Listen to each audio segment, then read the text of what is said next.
पहला मैं अपना वाणी शुरू कर रहा हूं। सब तभी सार्थक होते हैं, सब तभी सार्थक होते हैं जब उनमें सम्मान का भाव हो। सब तभी सार्थक होते हैं जब उनमें सम्मान का भाव हो। विचार तभी प्रभावी होते हैं, विचार तभी प्रभावी होते हैं जब उनमें समाज के उद्धार का प्रभाव हो। आप सभी सम्मानित कवियों का मेरा सादर प्रणाम है। आपके आशीर्वाद और स्नेह के साथ मैं अपने वक्तव्यों का शुभारंभ करता हूं। सबसे पहले चूंकि यह कार्यक्रम झारखंड में हो रहा और हम सभी झारखंडी यहाँ उपस्थित हुए हैं विभिन्न जिलों से। 38 पार है हमारे झारखंड में। तमाम पार में जाकर श्याम बिहारी प्रजापति जी ने अखिल भारतीय अधिवक्ता कल्याण संघ से संबंधित जो आज अधिवेशन रखा गया है उसका निमंत्रण दिया और तत्पश्चात कई पार के लोग यहाँ आए हैं। मुमकिन नहीं है, बड़े से बड़े अधिवेशन होते हैं। झारखंड भी कोई छोटा प्रदेश नहीं है, दूर से यहाँ पहुंचने में समय लगता है। लेकिन आज मैं मंचाधीश जो अखिल भारतीय अधिवक्ता कल्याण संघ के अध्यक्ष, महामंत्री और यूपी के तमाम राज्य से पहुंचे पदाधिकारियों का जो मैं यहाँ उपस्थिति देख रहा हूँ, हमारे अधिवक्ता रांची जिला के उपस्थिति देख रहा हूँ, मैं कायल हो गया कि इस तरह के कार्यक्रम में इन लोगों का भाग लेना यह बतलाता है कि खाली रांची के अधिवक्ता इससे ग्रसित नहीं है, झारखंड के अधिवक्ता इससे ग्रसित नहीं है, पूरे भारत के अधिवक्ता प्रोटेक्शन एक्ट की मांग को लेकर अपने आप में उभर रहे हैं, जल रहे हैं और इसे ज्वालामुखी की तरह फटने का इंतजार है। और कभी भी हम लोग इसके लिए ज्वालामुखी की तरह, कहने का अर्थ है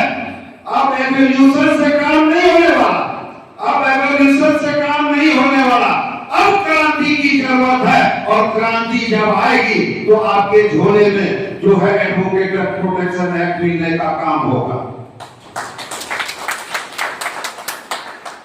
मैं पुनः ये बात अपने सभी सम्मानित वरिष्ठ अधिवक्तागण जो हमारे से उम्र में ज्यादा है, तजुर्बे में ज्यादा है, मेरे समतुल्य अधिवक्ता भी यहाँ बहुत बैठे हुए जो मेरे उम्र दराज है और जो कनिष्ठ अधिवक्ता जिनको मैं ये देख रहा हूँ, सबको मेरा पुनः झारखंडी जोहार। देश और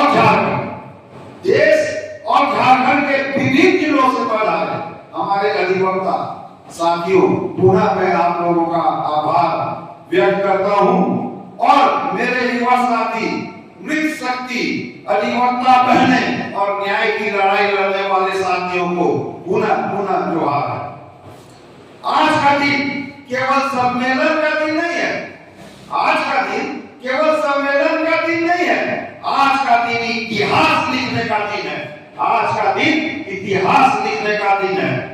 आज का दिन यह बताने का दिन है कि आज का दिन यह बताने का दिन है कि अधिवक्ता जाग चुका है, अधिवक्ता जाग चुका है और जब अधिवक्ता जागता है तो व्यवस्था को सुनना पड़ता है। सबसे पहले पूरा पंडाल मेरे साथ बोले, सबसे पहले यहाँ उपस्थित जो हमारा ये अधिवेशन है उसमें सभी एक साथ बोले, मेरे साथ बोले, अधिवक्ता एकता जिंदाबाद, अधिवक्ता एकता जिंदाबाद, वकील एकता जिंदाबाद, संविधान जिंदाबाद, न्याय जिंदाबाद और झारखंड का अधिवक्ता जिंदाबाद, जिंदाबाद जिंदाबाद। साथियों, मित्रों, आज मैं किसी दल की बात नहीं करूंगा, आज मैं किसी दल की बात नहीं करूंगा, किसी व्यक्ति की बात नहीं करूंगा, मैं उस वर्ग की बात करूंगा जो लोकतंत्र की रीढ़ है। आज मैं उस व्यवस्था की बात करूंगा जो लोकतंत्र की रीढ़ है। मैं उस वर्ग की बात करूंगा जो गरीब की अंतिम उम्मीद है, जो गरीब की अंतिम उम्मीद है। मैं उस वर्ग की बात करूंगा जो अन्याय के सामने सबसे पहले खड़ा होता है, और वह वर्ग है, और वो वर्ग है अधिवक्ता समाज। व्यवस्था से मेरा सवाल है, जो व्यवस्था है उससे मेरा सवाल है, जब गरीब की जमीन की छिनती है, जब गरीब की जमीन छिनती है तो कौन खड़ा होता है? जब गरीब की जमीन छिनती है तो कौन खड़ा होता है? अधिवक्ता। जोर से बोलिए। अधिवक्ता। अधिवक्ता। जब किसी महिला पर अत्याचार होता है, जब किसी महिला पर अत्याचार होता है तो कौन खड़ा होता है? अधिवक्ता। और जोर से। अधिवक्ता। हाँ। जब किसान को न्याय चाहिए होता है तो कौन खड़ा होता है? अधिवक्ता। जब संविधान पर चोट होती है तो उसकी रक्षा में कौन खड़ा होता है? अधिवक्ता। तो फिर जिस अधिवक्ता के कंधे पर पूरा देश है, जिस अधिवक्ता के कंधे पर पूरा देश है, उसकी रक्षा में कौन खड़ा होता है? अधिवक्ता। अधिवक्ता। उसके लिए भी अधिवक्ता ही खड़ा होता है। तो फिर जिस अधिवक्ता के कंधे पर पूरा देश, समाज और समूचा न्याय टिका है, उसकी सुरक्षा कौन करेगा? अधिवक्ता सुरक्षा अधिनियम करेगा, एडवोकेट प्रोटेक्शन एक्ट करेगा। आज मैं इस मन से घोषणा करता हूं, आज मैं इस मन से घोषणा करता हूं, एडवोकेट प्रोटेक्शन एक्ट कोई उपकार नहीं है। एडवोकेट प्रोटेक्शन एक्ट कोई उपकार नहीं है, यह हमारा अधिवक्ताओं का अधिकार है, हमारा अधिकार है। यह हमारी सुरक्षा का प्रश्न है, यह न्याय की सुरक्षा का प्रश्न है। क्योंकि अगर अधिवक्ता असुरक्षित होगा, क्योंकि अधिवक्ता असुरक्षित होगा तो न्याय भी असुरक्षित होगा, तो न्याय भी असुरक्षित होगा।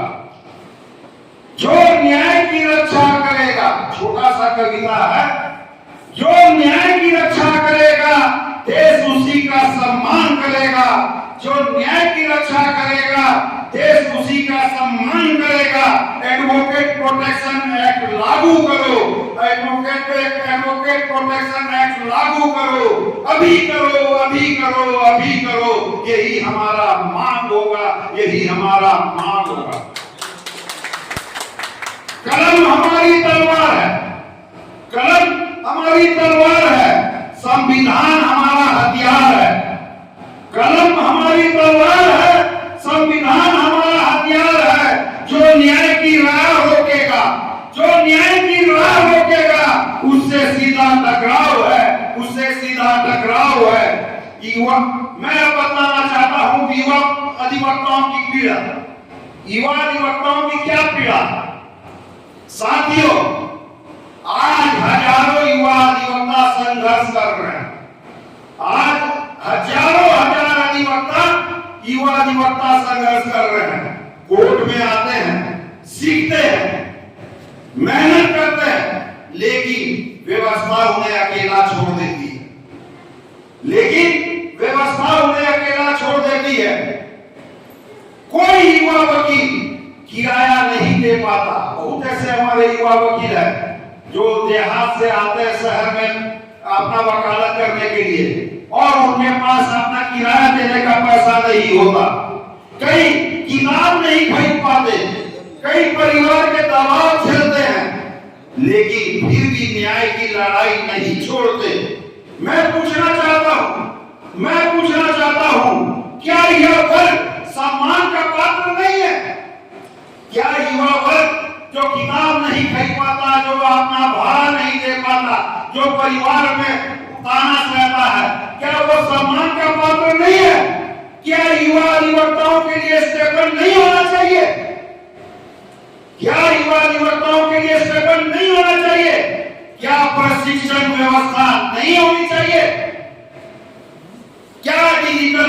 गुंडागर्दी नहीं होनी चाहिए?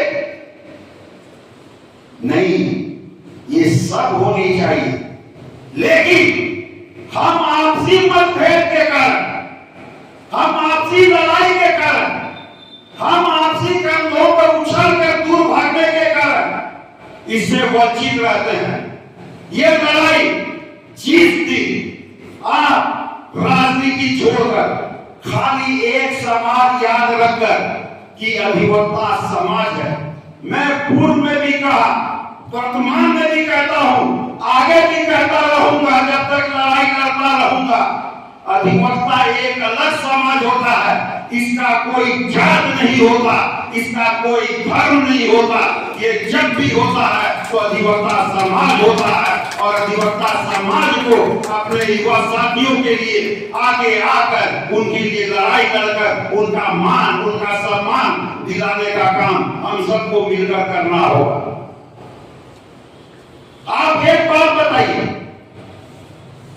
झारखंड की जहां तक मैं जानता हूं, यूपी की मैं नहीं जानता, मध्य प्रदेश की मैं नहीं जानता, तमाम भारत के और राज्यों की बात मैं नहीं कर सकता, लेकिन झारखंड में आईएएस का कॉलोनी माने इंडियन एडमिनिस्ट्रेटिव सर्विस में जो लोग हैं, जिनकी तनख्वाह लाखों लाख होती है, और एक बात बोलने में मुझे कोई परहेज नहीं है, वो अपने तनख्वाह से एक पैसा निकालने का काम नहीं करते।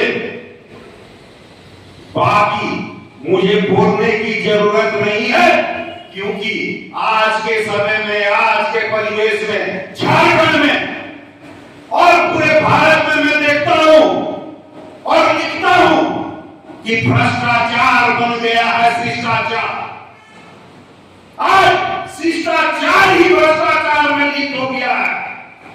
उसी तरीके से आईपीएस के लिए colony, Indian police department service में जो है उनके लिए कॉलोनी, हमारे जेपीएससी के जितने अधिकारी हैं उनके लिए कॉलोनी। सरकारी अधिकारियों को 1 रुपया में, 1 रुपया के अनुदान में जमीन मिलता है, और वहां पर उन लोग अपना कॉलोनी की दिशा बचाने का काम करते हैं। जो अधिवक्ता की कॉलोनी क्यों नहीं बनाने के लिए सरकार पैसा देती है? आखिर अधिवक्ताओं के कॉलोनी बसाने के लिए सरकार क्यों नहीं जमीन 1 रुपया में उपलब्ध कराती है? जिस तरीके से सरकार आईएएस ऑफिसर्स को, आईपीएस ऑफिसर्स को और तमाम सरकारी पदाधिकारियों को 1 रुपया में जमीन मुहैया कराती है, मेरी मांग है इस मंच से सरकार के पास, हमारे मीडिया बंधु के माध्यम से ये बात पहुंचे कि सरकार अधिवक्ताओं के लिए भी अधिवक्ता कॉलोनी बनाने का काम करे, जिससे कि वो कॉलोनी में जब भी दिखाएगा अधिवक्ता कॉलोनी दिखाएगा और कोई नहीं बोल पाएगा कि उसमें हिंदू रहता है, कि सिख रहता है, कि ईसाई रहता है, कि उसमें छोटे जात का रहता है, कि बड़े जात का रहता है, फॉरवर्ड रहता है, बैकवर्ड रहता है, कोई नहीं बोल पाएगा। क्योंकि उस कॉलोनी से जब भी निकलेगा तो काला कोट पहन के व्यक्ति निकलेगा और बोलेगा ये अधिवक्ताओं का कॉलोनी है। जिस व्यक्ति ने अधिवक्ता समाज में, मेरे यहाँ भी बैठे हुए बहुत ऐसे व्यक्ति हैं जिनकी सेवा अधिवक्ता के तौर पर 35 से 40 वर्ष तक न्यायालय में सेवा दे चुके हैं और दे रहे हैं, जिसने समाज को न्याय दिलाया, जिसने पीढ़ियों तैयार की, वृद्धावस्था में उसे असुरक्षित छोड़ देना सबसे बड़ा न्याय है। और मैं इस मन से पुनः मांग करता हूं उन्हें सम्मानजनक पेंशन व्यवस्था लागू की जाए और देने का काम सरकार करे, झारखंड में करे, यूपी में करे, मध्य प्रदेश में करे, उड़ीसा में करे, बंगाल में करे, यानी पूरे भारत में जो वृद्ध अधिवक्ता हो गए हैं उन्हें सम्मान पूर्वक जीने का, जैसे और अधिकारियों को दिया जाता है सरकारी, उसी तरीके से इनका भी पेंशन जो है वो देने का काम किया जाए। अभी स्वास्थ्य बीमा पे भी बात हो रही थी। कई अधिवक्ता बीमारी के कारण आर्थिक रूप से टूट जाते हैं, ये हम देखते हैं, जिसके कारण हमारा भारत इसके लिए चिंताजनक स्थिति में रहकर कई कार्यक्रम करते हैं। हम अपने वैसे अधिवक्ताओं को 2.5 लाख रुपया दे सकते हैं इलाज के लिए, तो एक सरकार क्यों नहीं हमारे अधिवक्ताओं को 25 लाख रुपया तक अनुदान चिकित्सा के लिए दे, जिससे कि हमारा कोई भी व्यक्ति, कोई भी अधिवक्ता किसी बीमारी से कारण, किसी दुर्घटना के कारण अकाल मृत्यु की ओर न जाए और उसको स्वेच्छा से उसके परिवार को एक सर्टिफिकेट मिले कि वो अधिवक्ता है, तो सरकार उसके साथ में रहेगी और वो किसी भी स्थिति में जो है उस परिवार को छोड़ के नहीं जाएगा। ये गारंटी हम अधिवक्ताओं को भी चाहिए। सरकार से इलाज का खर्च कम से कम 25 लाख रुपया सरकार हम अधिवक्ताओं को देने का काम करे। यह स्थिति हर अधिवक्ता और उसके परिवार को कैशलेस सुविधा के हिसाब से मिले, ये संजय कुमार विद्रोही का मांग है सरकार के पास। क्योंकि ये बात आज नहीं तो कल सोशल मीडिया इतना मजबूत हो गया है कि अब कोई नहीं बोल सकता कि उसके कान में जू नहीं देखता। हम लोग कान में तिनका करके, कान के छेद को खोल करके अपनी बातों को वहां तक पहुंचाने का काम करेंगे। जो औरों के लिए लड़ता है, जो औरों के लिए लड़ता है, वही सबसे ज्यादा टूटता है। जो औरों के लिए लड़ता है वही सबसे ज्यादा टूटता है। जब वही बीमार पड़ जाता है, और जब वही बीमार पड़ जाता है तो सिस्टम क्यों चुप हो जाता है, सिस्टम क्यों चुप हो जाता है, ये कुछ बात समझ में नहीं आती है। साथियों, अधिवक्ता केवल अपनी लड़ाई नहीं लड़ता, अधिवक्ता केवल अपनी लड़ाई नहीं लड़ता, वह जनता की लड़ाई लड़ता, वह जनता की लड़ाई लड़ता। आज किसान परेशान है, मजदूर परेशान है, छात्र परेशान है, व्यापारी परेशान है, आम नागरिक परेशान है, और जब वह थक जाता है तो अधिवक्ता के पास आता है। किसके पास आता है? अधिवक्ताओं के पास आता है। इसलिए मैं कहता हूं, अधिवक्ताओं की लड़ाई जनता की लड़ाई है। अधिवक्ताओं की लड़ाई जनता की लड़ाई है। भ्रष्टाचार पर हमारे तेवर जो है वो बहुत सख्त है, और अधिवक्ता अगर इसमें एकजुट हो जाए तो जो शिष्टाचार मिट चुका है, मैं दावा करता हूं वो शिष्टाचार पुनः आपको भारत में दिखने लगेगा, और भारत पूर्व की भांति सोने की चिड़िया कहलाना चालू हो जाएगा।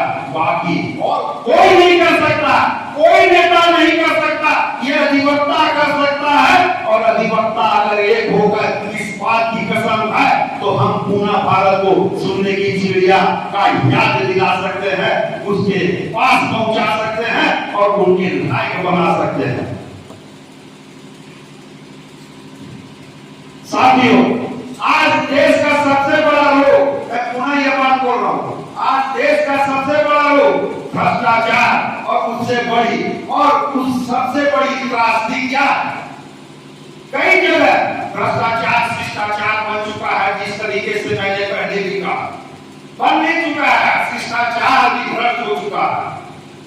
फाइलें चलाने के लिए रिश्वत, फाइल चलाने के लिए रिश्वत, काम कराने के लिए घूस, प्रमाण पत्र के लिए जेब गरम करो, रजिस्ट्री के लिए रिश्वत, म्यूटेशन के लिए रिश्वत। जनता आखिर जाए तो कहां जाए? जनता आखिर जाए तो कहां जाए?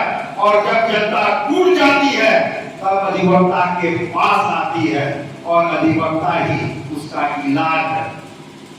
भ्रष्टाचार जब शिष्टाचार बन जाए, भ्रष्टाचार जब शिष्टाचार बन जाए तो विद्रोह धर्म बन जाता है। तब विद्रोह धर्म बन जाता है। जब व्यवस्था बाहरी हो जाए, जब व्यवस्था प्रहरी हो जाए, तो अधिवक्ता की आवाज तूफान बन जाती है। अधिवक्ता की आवाज तूफान बन जाती है। साथियों, हमारी सबसे बड़ी जिम्मेदारी है, हमारी सबसे बड़ी जिम्मेदारी क्या है? संविधान। संविधान जो है वो हमारी सबसे बड़ी जिम्मेदारी है। हम किसी दल के प्रहरी नहीं है, हम किसी दल के प्रहरी नहीं है, हम संविधान के प्रहरी हैं। हम किसी सरकार के कर्मचारी नहीं है, हम किसी सरकार के कर्मचारी नहीं है, हम न्याय के मजदूर हैं। हम किसी सरकार के कर्मचारी नहीं है, हम न्याय के मजदूर हैं। हमारी निष्ठा केवल संविधान में है, केवल संविधान में है। मैं कहना चाहता हूं, संविधान का रक्षक कौन है? संविधान का रक्षक कौन है? केवल और केवल अधिवक्ता समाज है। न्याय का प्रहरी कौन है? केवल और केवल अधिवक्ता समाज है। महिला अधिवक्ताओं के लिए मेरी एक गुजारिश है और मैं एक बात बोलना चाहता हूं अपनी महिला बहनों को। आपका संघर्ष दोहरा है। महिला अधिवक्ताओं को मैं एक बात बोलना चाहता हूं, आपका संघर्ष दोहरा है। आप न्याय में भी लड़ती है, न्यायालय में भी लड़ती है, आप न्यायालय में भी लड़ती हैं और समाज की रूढ़ियों से भी लड़ती है। आप न्यायालय में भी लड़ती हैं और समाज की रूढ़ियों से भी लड़ती हैं। आपको सुरक्षा मिले, आपको सुरक्षा मिले, सम्मान मिले, सुविधा मिले और नेतृत्व में उचित भागीदारी मिले, आप उचित भागीदारी मिले। जोर से याद रखिए, एक अधिवक्ता फाइल लिखता है, एक अधिवक्ता फाइल लिखता है। जब हमारा अधिवक्ता इतिहास लिखते हैं, 1000 अधिवक्ता इतिहास लिखता है, एक अधिवक्ता तो फाइल लिखता है। जब 1000 अधिवक्ता मिलते हैं तो इतिहास लिखता है। एक अधिवक्ता आवाज उठाता है, एक अधिवक्ता आवाज उठाता है। अगर हम संगठित अधिवक्ता व्यवस्था बदल देता है, अगर हम सब संगठित अधिवक्ता एक साथ आवाज उठाएंगे तो हम व्यवस्था बदल देंगे। कहा गया है, संघे शक्ति कलियुगे, संघे शक्ति कलियुगे। इसलिए बिखरना नहीं है, इसलिए बिखरना नहीं है, झुकना नहीं है, इसलिए बिखरना नहीं है, झुकना नहीं है, टूटना नहीं है, संगठित रहना है। ये आज हम कसम खाएं, कितने अधिवक्ता हैं कि आज हम कसम खाएं कि हमको बिखरना नहीं है, हमें झुकना नहीं है, हमें टूटना नहीं है, हमें संगठित रहना है और अधिवक्ता एकता की मिसाल बनकर अधिवक्ताओं की लड़ाई को अंतिम पायदान तक पहुंचाना है। ये आप आज वादा कीजिए। आज इस राज्य स्तरीय महासम्मेलन में हम झारखंड सरकार, भारत सरकार, बार काउंसिल ऑफ इंडिया और सभी नीति निर्माताओं को संदेश देना चाहते हैं।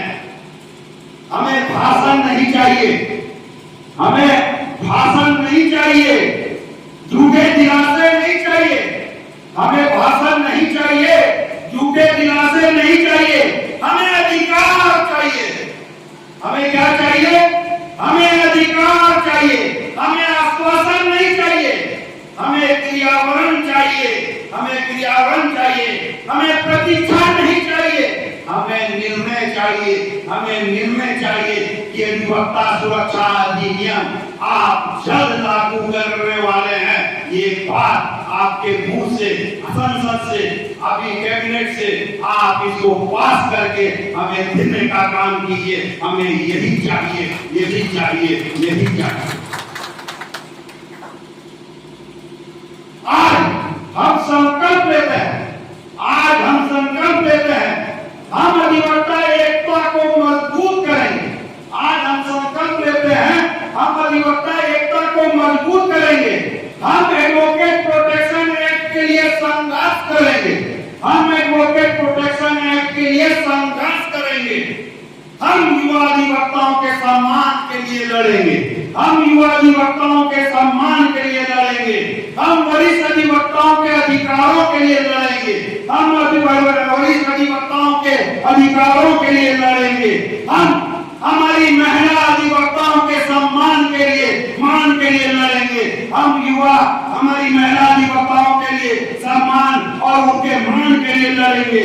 हम भ्रष्टाचार के विरुद्ध आवाज उठाएंगे। हम भ्रष्टाचार के विरुद्ध आवाज उठाएंगे। हम संविधान की रक्षा करेंगे। हम संविधान की रक्षा करेंगे। हम न्याय की मशाल जलाए रखेंगे। हम न्याय की मशाल जलाए रखेंगे। और अंत में मैं एक छोटी सी कविता बोलना चाहता हूं। न डरेंगे, न डरेंगे, न झुकेंगे। गौर से सुना जाए। न डरेंगे, न झुकेंगे, न्याय पथ पर आगे बढ़ेंगे। न डरेंगे, न झुकेंगे, न्याय पथ पर आगे बढ़ेंगे। संविधान की कसम हमारी, संविधान की कसम हमारी, अधिवक्ता एकता सबसे भारी। संविधान की एकता हमारी, अधिवक्ता एकता सबसे भारी।